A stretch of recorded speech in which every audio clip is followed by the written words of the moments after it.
Welcome back to the SportsMax Zone. The health services in Jamaica are at breaking point due to the hundreds of daily COVID-19 cases which have sent many to seek treatment in hospitals. Now on Sunday, the country's Prime Minister, Andrew Holness, effectively cancelled Easter as he announced a raft of restrictions aimed at curbing the spread of the disease. The new measures will see 3 weekends of lockdown between now and the 13th of April.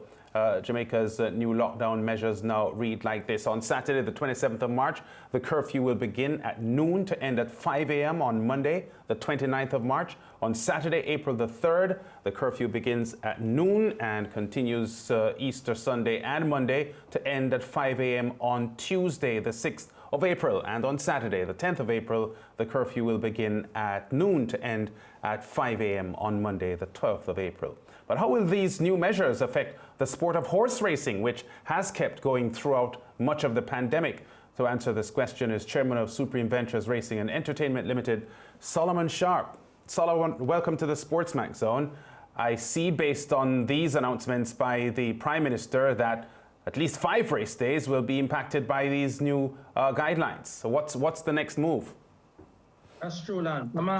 I think I'm in a safe zone here, so I'm allowed to take off my mask, right? I think you can, yes. Yeah. So Caymanas Park are very good with maintaining the protocols. So yes. Sometimes I forget that I'm in an open air or a safe zone, you know? Yes, sir. Yes, so we respect everything the Prime Minister said. We're all for getting Jamaica safe and secure. We have been 100% behind all the protocols that have established same at the track. This is now time for us to change our gear.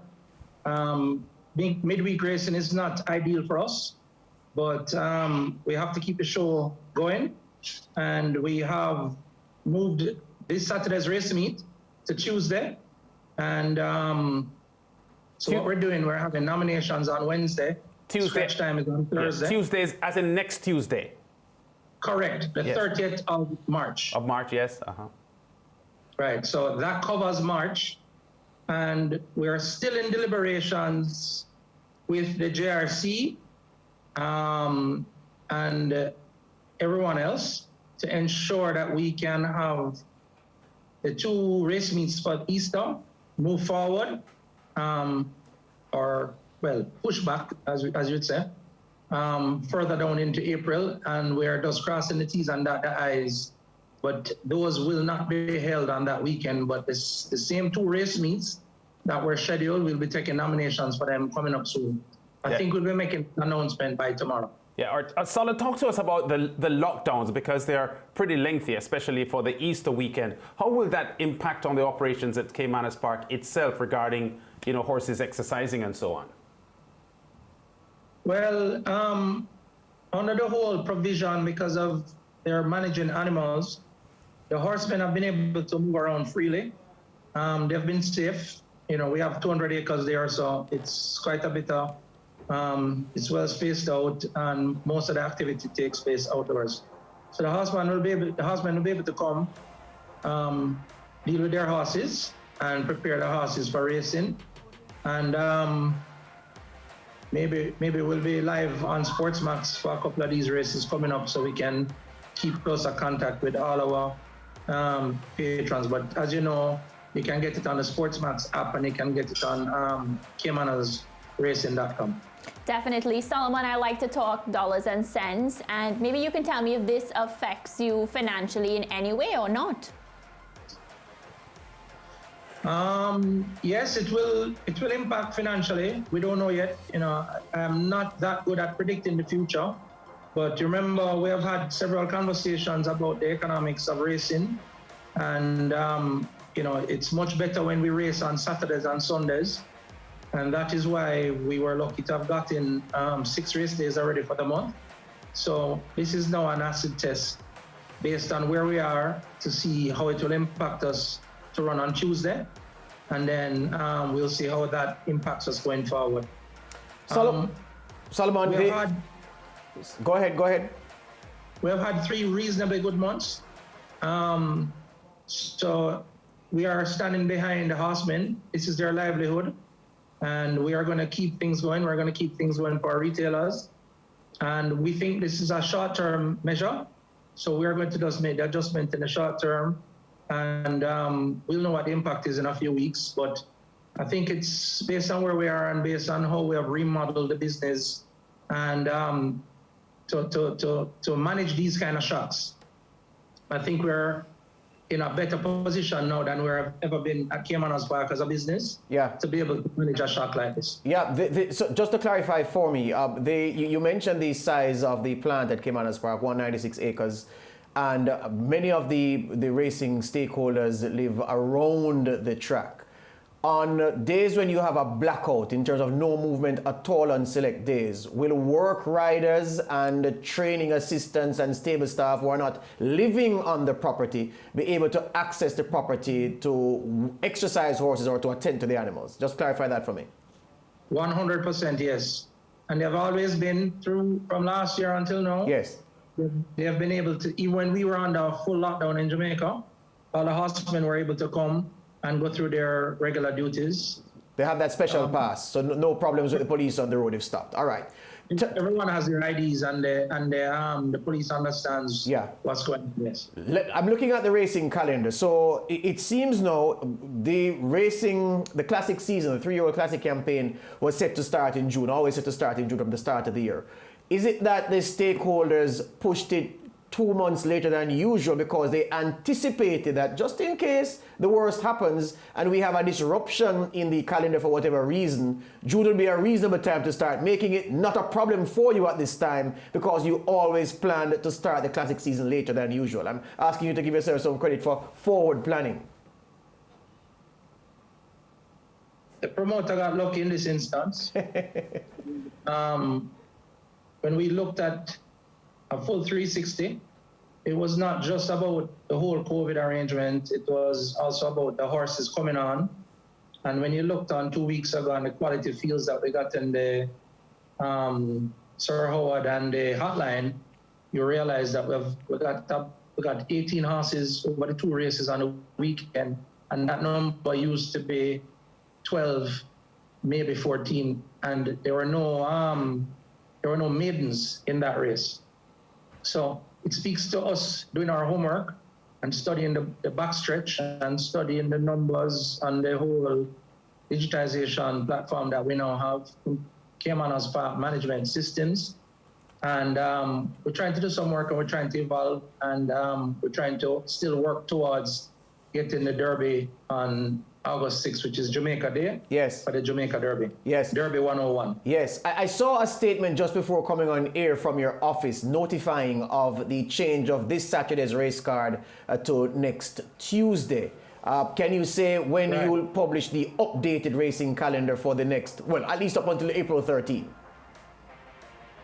All right, let's take it day to day, but we are going to make an announcement tomorrow because we should have gotten back all the, remember, with nominations, scratch times, and all of these things, it does impact a wider number other than the horsemen who come there, who most of them live close to the community. But you have to talk, we're talking about the stewards now. You have private vets that do come and work back and forth. They work at the farms and all of these things. This race day would have changed their schedule. So we have to take everybody into consideration when we're making these changes. And this is why we made the change to Tuesday. Everybody would say, why not Wednesday? Because Wednesday is a traditional day. But in the forward thinking, if we were to have a race meet the next week, the nomination days are probably going to be Wednesday and Thursday kind of thing. And if the nomination days are on Wednesday and Thursday, they are not on race days, and it makes it easier and it freer for everyone. There's less, movement and congregation with the whole nomination process, the scratch times and all of these things. So we've done a lot of work, as I said, in working on the whole operation, understanding the back end, and in ensuring that everybody keeps safe and sound and everything moves as smooth as possible. Yes. And as easy as possible. Last one before we go. There was a report published in one of the papers, the Jamaica Observer to be precise, talking about the issue of the equine herpes and the effect it would have on the importation of horses. Now, I love to see imports coming here because that's what gives you strength at the overnight allowance level and of course at the top graded stakes level. Historically, overseas bred horses have dominated those 2 areas. How long do you expect this ban on the importation to take place, and do you expect any fallout from the decision? I'm scared about the whole predicting times because, as you know, we would have thought that COVID would have been behind us already. In speaking to the vets, they have established a vaccine and they're trying to understand the protocols for the same vaccine, because it's not every horse that you would give the vaccine to. So Dr. Ramlal and I had a nice healthy conversation the other day. When she got into the chemistry element of it, I kind of got a little lost. But safe to say though that we're on top of it. Dr. Osbel Watson, the head of the veterinary board, and all the vets, they've been having extensive communication on same and looking to procure any vaccines if required. And but the safest thing right now is to say, hey, let's keep horses out until we can know what's going on, how they can be tested and how they come here and how we move back and forth. We will put a ban. But it's one of the things that we just have had to deal with. I think that COVID has taught us a lot of lessons. I think we have rebounded well. I think we have studied our platform and understood our platform. And we just want to be safe. We want Jamaica to be safe. We want the horses to be safe. And we will get our chance at getting those 1,500 horses on the compound. Yes. And getting those 120 race days over 2 seasons. We're going to throw some fat purses and some big stakes races and all of these kind of things. So the master plan is well set. The reason why I sound so calm and confident with what is going on, from in as early as December in 2019, we're on the finishing touches of our master plan. Yes. We went to Arizona, we got some additional details. We spoke to all the vets and everybody from Santa Anita Park and all over. We made a presentation to our board in February, and unfortunately we weren't able to execute same because whilst we were still working on the master plan, we were pivoting around COVID and all of these. Yeah. Right? So the master plan is still intact. Yes. It has really helped us in our forward thinking to be ahead of the game with a lot of things now. Yes. And we're just trying to stay on top of things. And as luck would have it, sometimes when you make these decisions, you luck follows you. And with all of these things that are happening, we're still able to keep the industry up and running. And that's the most important thing. We want to just keep it up and running and keep everyone as safe as possible. And we hope the luck continues to follow. We look forward to that statement over the next few days, talking about the rejigged schedule for the next 2 or so weeks amid these changes announced by the government. Thank you very much, Solomon Sharpe. All the best to you. And I can't leave on unless I say thank you to yourself and your team. You've been a real tower of strength. Really appreciate SportsMax and the partnership that we have. And, keep giving us excellent coverage. Everybody globally looks forward to it. I follow a lot of groups around on Facebook and everything. And every time you put out the Zone or any of your horse racing type programs, they follow it 100% and it gets a lot of ratings. So keep doing a good job and congrats. Thank you very much, sir. Thank you very much for that. Solomon Sharpe, Chairman of Supreme Ventures Racing and Entertainment Limited, SVREL. As we go to break, our WhatsApp question: how impressed were you with the bowling performance of the West Indies in that first test against Sri Lanka? Send that voice note and it'll be played later on the show.